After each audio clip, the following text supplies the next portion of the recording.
Mulialah Allah yang kita sembah di dalam Kristus Yesus, yang pada hari ini, Selasa 18 Februari 2025, memberkati kita. Para pendengar Renungan Oasis Fajar, marilah kita berdoa. Ya Allah, ya Tuhan kami menyadari bahwa Engkau adalah Allah kami yang sangat baik, yang menyatakan kebaikan-Mu dan tidak pernah berhenti. Berikan kami kemampuan memahami firman Tuhan. Dalam nama Tuhan Yesus Kristus, kami berdoa. Amin. Para pendengar Renungan Oasis Fajar yang dikasihinya, pembacaan firman Tuhan terdapat dalam Kitab Hakim-Hakim 3 ayat 12 hingga ayat 15. Demikian dengan perikop berjudul Ehud. Tetapi orang Israel melakukan pula apa yang jahat di mata Tuhan.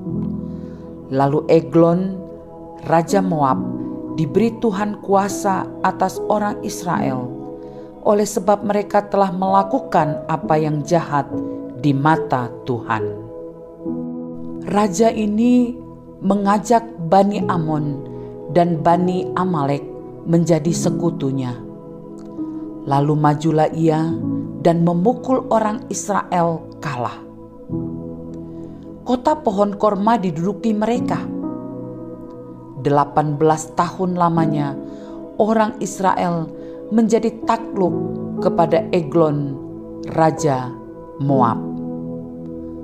Lalu orang Israel berseru kepada Tuhan, maka Tuhan membangkitkan bagi mereka seorang penyelamat, yakni Ehud, anak Gera, orang Benyamin, seorang yang kidal.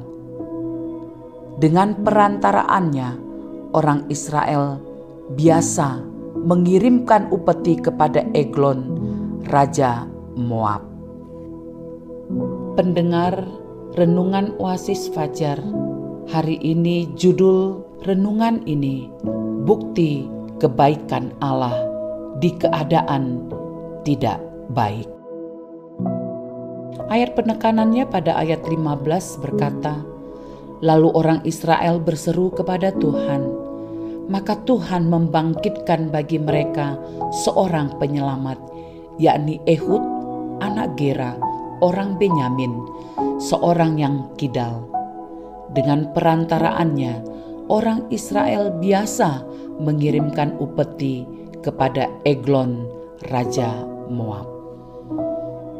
Dalam pembacaan ini, bangsa Israel melakukan apa yang jahat di mata Tuhan, sehingga Allah memberi kuasa atas Eglon, Raja Moab, untuk berkuasa atas orang Israel. Selama 18 tahun orang Israel ditindas dan takluk di bawah pemerintahan Raja Eglon, Bani Amon, dan Bani Amalek. Tetapi pada saat itu orang Israel berseru kepada Tuhan, memohon pertolongan atas penindasan yang sedang mereka alami.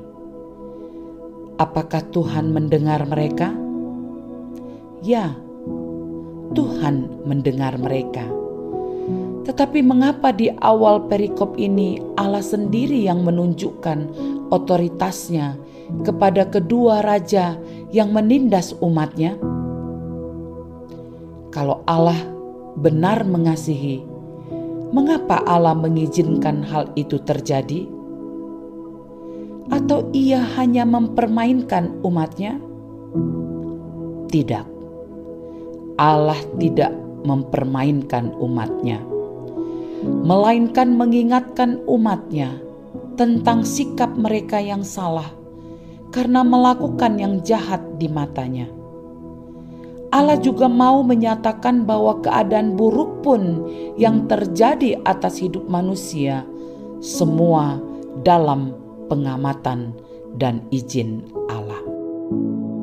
Saudaraku, sebagai orang percaya, jika Allah mengizinkan hal yang tidak baik dalam kehidupan kita, maka Allah sedang mengingatkan kita untuk berseru kepadanya dan memproses hidup kita. Mungkin ada tindakan yang salah telah kita perbuat. Bagi Allah tidak ada yang mustahil. Dengan sangat mudah Ia dapat mengubah keadaan yang buruk menjadi lebih baik. Kita adalah orang yang berdosa, maka kita juga perlu seorang hakim atas kita. Hakim itu adalah Kristus. Sebagai hakim, tentu Ia mempunyai aturan yang harus kita perbuat, yaitu iman, pengharapan, dan kasih. Dan yang paling besar di antaranya ialah kasih. 1 Korintus 13 ayat 13. Penegasannya, jika Allah yang mengizinkan keadaan yang tidak baik dalam kehidupan kita, maka Ia sendiri yang akan membuat keadaan itu menjadi baik. Maka dari itu, berbuatlah apa yang benar di mata Tuhan, agar Ia melihatmu dengan kasih. Mari kita berdoa. Tuhan, terima kasih atas kebaikan-Mu melalui Yesus Kristus yang menjadi hakim bagi kami. Kami pun memperoleh kehidupan kekal.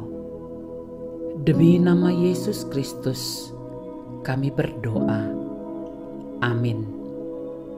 Para pendengar renungan Oasis Fajar yang dikasihi Tuhan, demikianlah renungan hari ini.